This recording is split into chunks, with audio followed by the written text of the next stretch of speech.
Eddie Crawford got back to Detroit on a Thursday in April 1971. He had been gone for 18 months.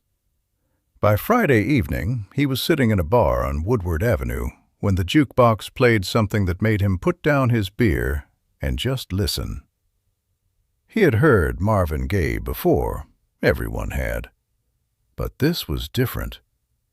This was a voice asking something he had been trying to ask himself for 18 months and had not been able to find the language for. Eddie Crawford had grown up on the east side of Detroit, in a neighborhood where the auto plants and the music were the two things a young man could orient his life around. He had chosen neither at 22 when the draft letter arrived.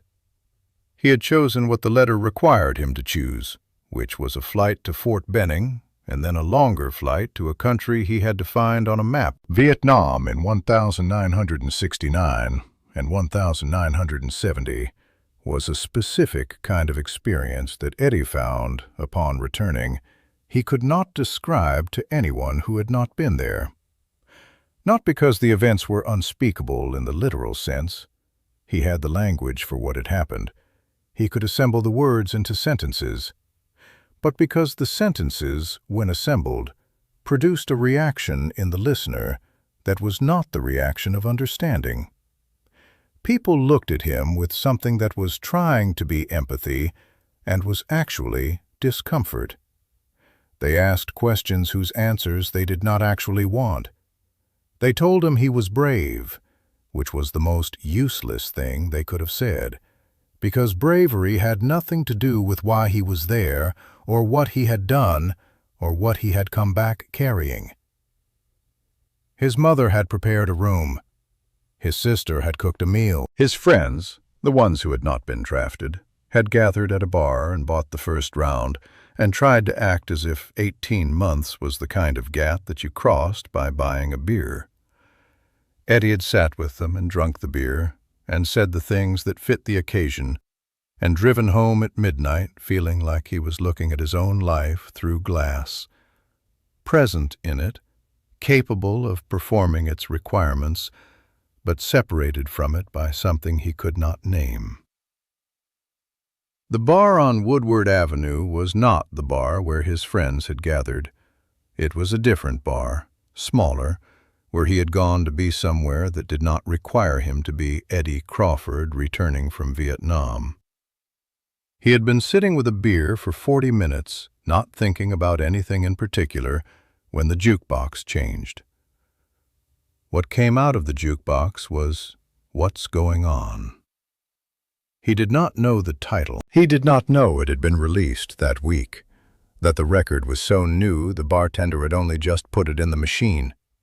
What he knew was the voice, and what the voice was doing, which was asking, gently, without accusation, in the specific tone of someone who genuinely wants to understand rather than someone who is making a point, what was going on out here? What was happening, brother? What was going on? Eddie Crawford was 24 years old. He had been in Vietnam for 18 months. He had watched things that he had not fully processed and would not fully process for years. He had come home to a city that was trying to hold him at a comfortable distance from what he had been through, because what he had been through was not comfortable to hold.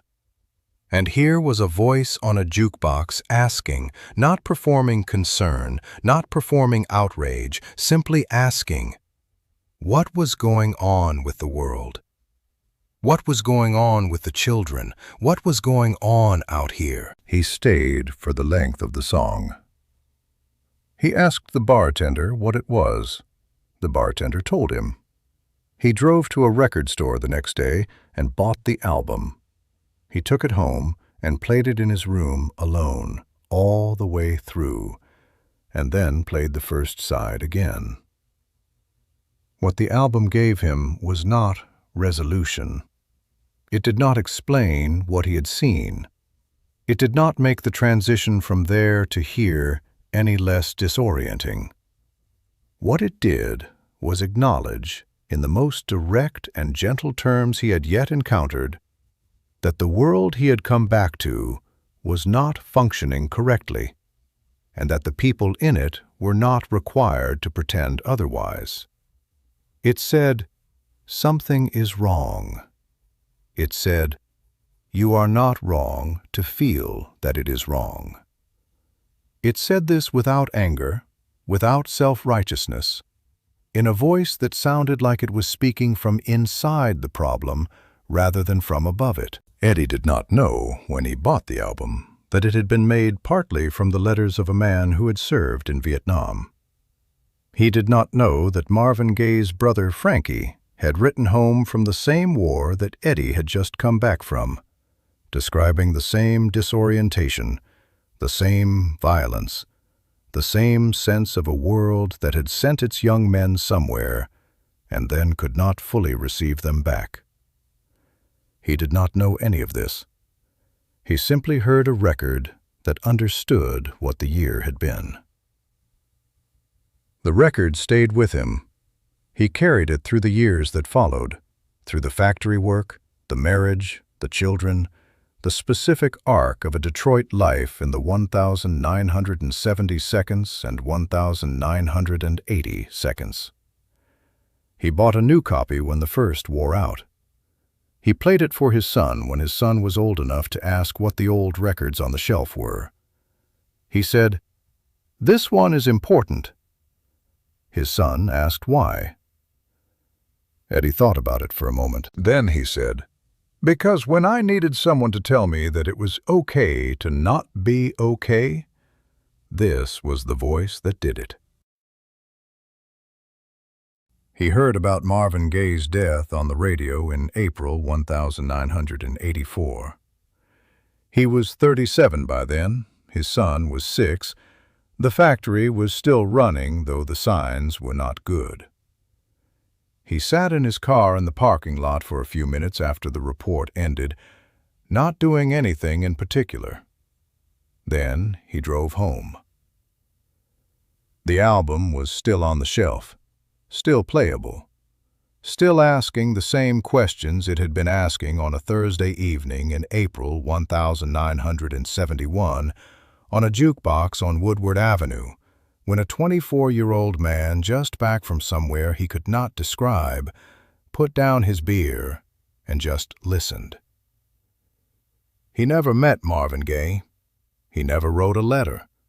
He never told anyone the story of the bar on Woodward and the jukebox and the beer he put down to listen.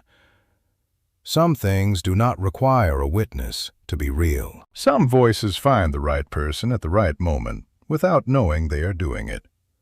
That is what happened. That is what the record was for.